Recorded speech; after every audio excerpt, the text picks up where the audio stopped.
This week's US CQM Forecast Alert is all three approaches start predicting positive growth in 2023 Q2. Gas station sales and export prices this week were well below ARIMA forecast. Therefore, forecast for both personal consumption expenditure of gasoline and export were significantly affected. Both PPI and CPI were well below ARIMA forecast in May, impacting business inventory changes and PCA forecast of real GDP significantly.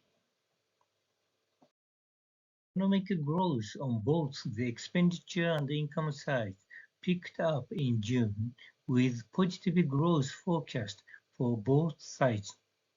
Average economic growth on both sides, close to the GDO, is around 1.0%. Inflation had slowed down in June. The core PCE price deflator showed over 3% growth, while the headline inflation and GDP price deflator are growing below 3%. The timing of the Fed decision to stop raising the interest rate on June 14 seemed well timed. The weak growth in June CPI and the sharply lower PPI had a major impact on PCA forecast. The economic growth rate is 1.07% in 2023 Q2, which is almost the same as the average economic growth rate on both the expenditure and income sides of the CQM. The growth rate of the GDP price deflator fell below 3% to 2.81%, just like the CQM.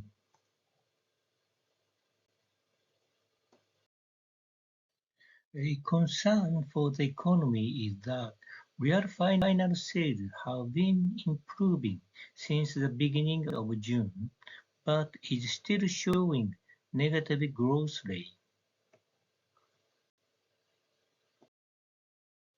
Conclusion from this week's US CQM Forecast Alert.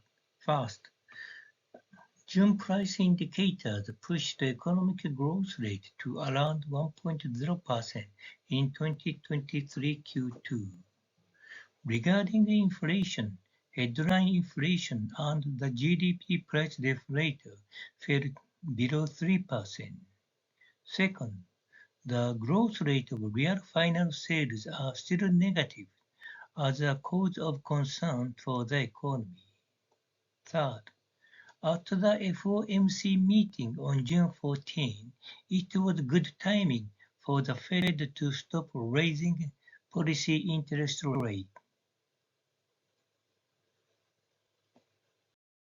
This slide contains additional information about this week's detailed CQM forecast and shows how to access the past US CQM forecast alert.